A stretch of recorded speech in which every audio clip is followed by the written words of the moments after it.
सभी वैष्णव को जय श्री कृष्ण। हम घड़ी पहनते हैं और इसके पहले हमने घड़ी के बारे में जो W है वेल्थ, उसके बारे में देखा था। वेल्थ माने शारीरिक, बौद्धिक, मानसिक, आध्यात्मिक और आर्थिक। आज जो हमारा विषय है WA माने एक्शन। एक्शन का मतलब हमारे कर्म। कहते हैं कर्म किसी को छोड़ता नहीं है। जिस तरह एक बच्चा अपनी माँ को ढूंढ लेता है, एक गाय का बछड़ा अपनी गौ माता को ढूंढ लेता है, ठीक उसी तरह कर्म हमें ढूंढ लेते हैं। कर्म हमारे से कभी अलग नहीं हो सकते हैं और अच्छे कर्म का अच्छा परिणाम और बुरे कर्म का बुरा परिणाम। हमें ये सोचना है कि हम आए हैं तो कुछ ना कुछ कर्म करते ही है और करना भी है।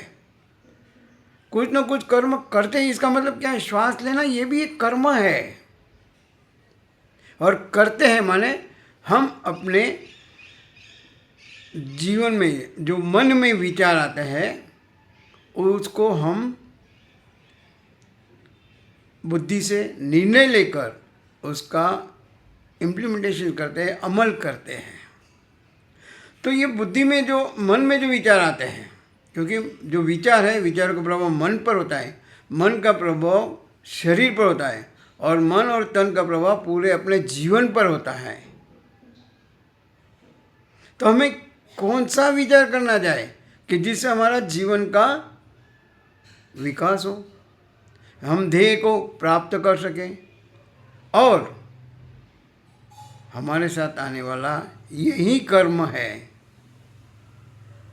तो हमें सोचना है कि हम ऐसे कर्म करेंगे निष्काम, निस्वार्थ,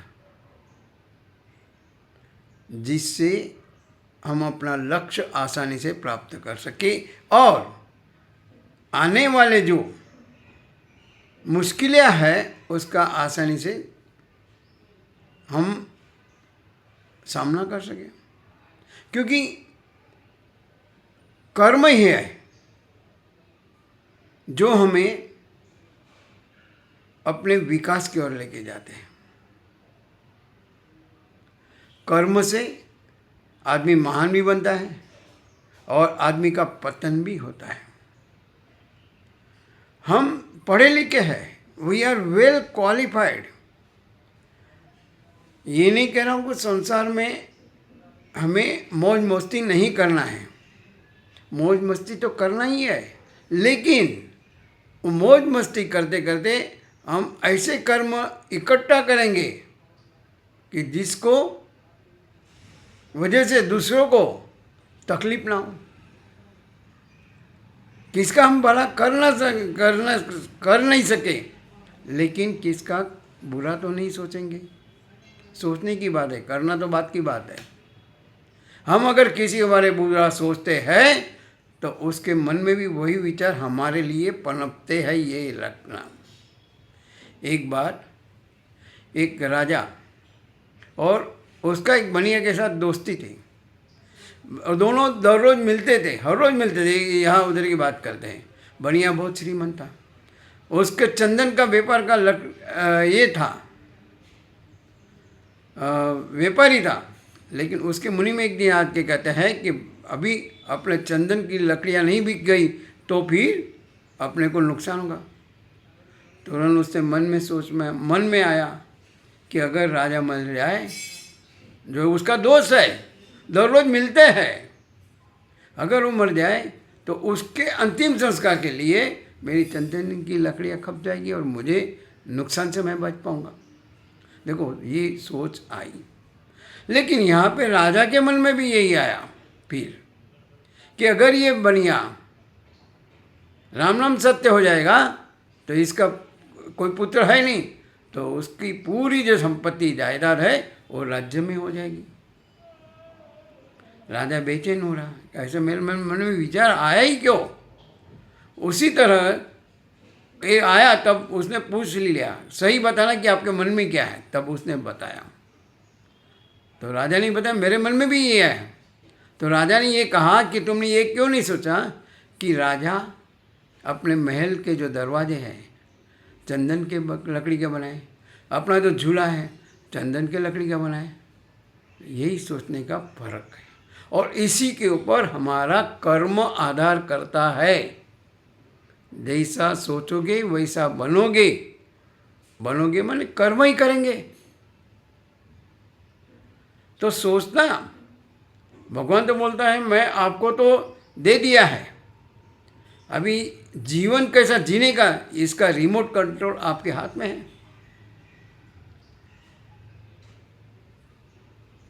तो जो साधन संपत्ति है जीवन जीने के लिए, अगर वो हमारे पास पर्याप्त है, उस पर्याप्त को हमें संतोष में लेना चाहिए, बस बहुत हो गया। लेकिन जो पर्याप्त होने के बाद भी लोग उसको अपर्याप्त मानकर प्राप्ति के लिए दौड़ते रहते हैं।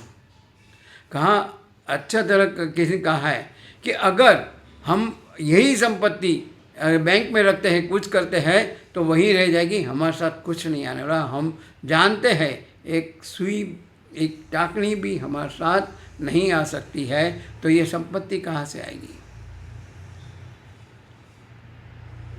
इतने सारे धन दौलत है, अगर बच्चे सही सलामत अच्छे हैं तो अपने आप कमा लेंगे और अपने आप जीवन बिताएंगे।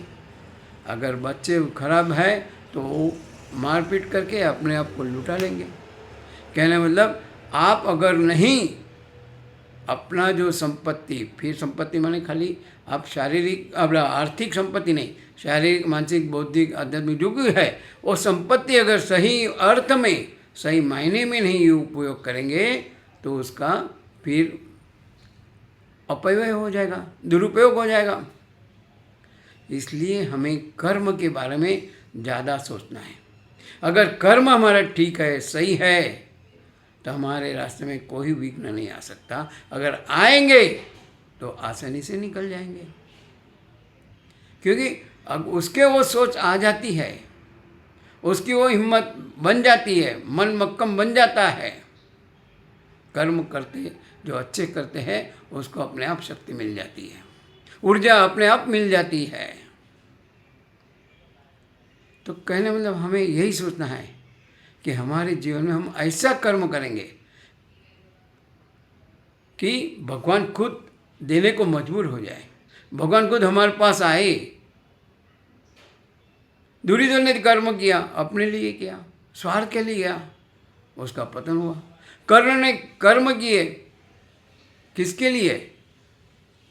दुर्योधन जो स्वार्थी था, लोभी था, व्यभिचारी था, तो उसका भी पता। लेकिन अर्जुन ने जो कर्म किए वो परमार्थ माने भगवान के लिए किए, तो उसको आज हम भी याद करते हैं। जो कुछ करना है भगवान के लिए करो, उसके लिए सत्संग है, कीर्तन है, भजन है, जो कुछ है अच्छे अच्छे कर्म करो। सेवा करना माने खाली यही नहीं है, लोगों को दुख ना पहुँचे, तकलीफ ना हो, वैसा हमारा जीवन बनाएंगे, इसी को अच्छे कर्म कहेंगे। तो भगवान से यही प्रार्थना करते हैं, हम अपने कर्म को अच्छे से अच्छा बनाने की कोशिश करेंगे। भगवान में शक्ति दें, भक्ति दें और बुद्धि दें। इसी शुभकामना के साथ सभी वैष्णव को जय श्री कृष्ण।